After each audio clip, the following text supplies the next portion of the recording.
তো ভিডিওর title and thumbnail দেখে তো আপনারা বুঝতেই পারছেন যে আজকের ভিডিওটা কোন টপিকে হতে চলেছে। আজকে যারা যারা জিমে যেতে পারে না বা যাদের কাছে টাইম নেই বা যারা স্টুডেন্ট মানুষ যাদের কাছে নেই জিমে যাওয়ার, তো তারা কিভাবে বাড়িতে থেকে ফিট হবে বা ফিট থাকতে পারবে বা বডি বানাতে পারবে, তাদের জন্য আজকের এই ভিডিওটা। তো আমি স্টেপ বাই স্টেপ বলবো এই ভিডিওতে কিভাবে আপনারা ফিট থাকতে পারবেন এবং বডি বানাতে পারবেন। তো ভিডিওটা লাস্ট পর্যন্ত দেখতে থাকুন। আর যারা যারা নতুন এই চ্যানেলটাকে সাবস্ক্রাইব করুন। তো বেশি দেরি না করে ভিডিওটা শুরু করি। তো আপনাদের এই চ্যানেলে যারা যারা ভিডিও দেখে তারা প্রত্যেকেই বেশিরভাগ 50%ই 15 থেকে 25 বছরের মধ্যে। তো তারা বেশিরভাগই স্টুডেন্ট। তো স্টুডেন্টের কাছে এত বাজেট থাকে না যে তারা জিমে জয়েন করবে এবং তারা ডায়েট নেবে ভালো। তো তাদের কাছে এত বাজেট থাকে না, কারণ আমিও এই সময়টা পার করে এসেছি এবং আমিও একটা টাইমে স্টুডেন্ট ছিলাম, এখনও স্টুডেন্ট, এখনও আমি পড়াশোনা করছি। তো আমি জানি, আর আমিও একজন মিডল ক্লাস ফ্যামিলির ছেলে।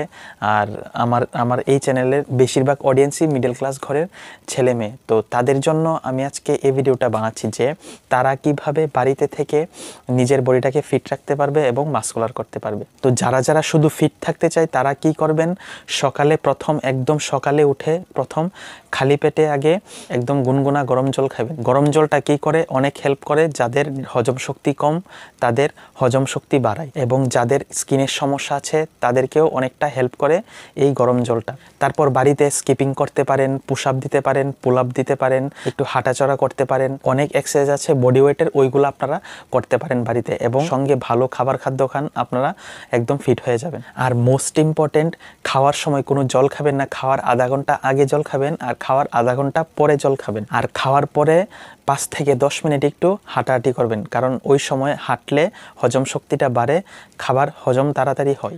এখন কথা বলি যারা বডি বানাতে চায়, ফিট থাকার সঙ্গে সঙ্গে যারা বডি বানাতে চায় তারা কি করবেন। দেখুন, বডি বানাতে গেলে বা ফিট থাকতে গেলে 3টে জিনিস অনেকটা ম্যাটার করে। 50% ডায়েট, 25% রেস্ট, 25% এক্সারসাইজ। এই 3টা যদি আপনারা সমপরিমাণে করতে পারেন তাহলে আপনারা ফিটও থাকবেন প্লাস বডিও বানাতে পারবেন। আপনি যদি ভালো ডায়েট না নেন বা ভালো স্লিপ না নেন, ভালো রেস্ট না নেন, তাহলে কিন্তু আপনি যতই এক্সারসাইজ করেন, যতই ওয়েট লিফটিং করেন, কোনো বডিতে ইফেক্ট হবে না। বা যারা বাইরের খাবার বেশি খায় তার বডিতে কোনো ইফেক্ট হবে না। যত এক্সারসাইজ করুন, যত ওয়েট লিফটিং করুন, তাদের বডিতে কোনো এফেক্ট হবে না। আগে ডায়েটটা ভালো করতে হবে, বাইরের খাবার বন্ধ করতে হবে।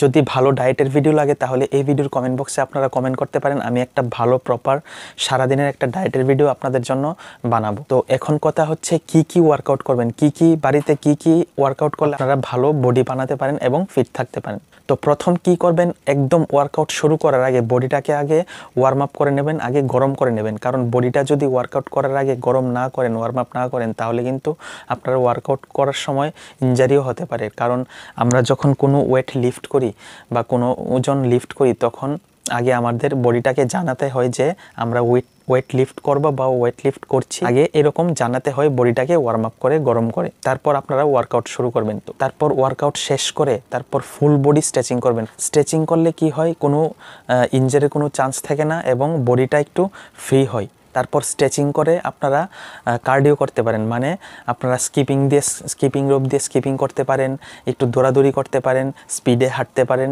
তো এই রকম আপনারা 1 মাস করে দেখুন, তারপর আপনাদের বডিতে খুব ভালো রেজাল্ট আসবে। আর আমাকে এই ভিডিওর কমেন্ট বক্সে একটা কমেন্ট করে থ্যাংক ইউ জানাবেন। তো আশা করি এই ছোট্ট একটা ইনফরমেশন ভিডিও আপনাদের খুব ভালো লেগেছে। যদি ভালো লাগে ভিডিওটা একটা অবশ্যই লাইক করবেন।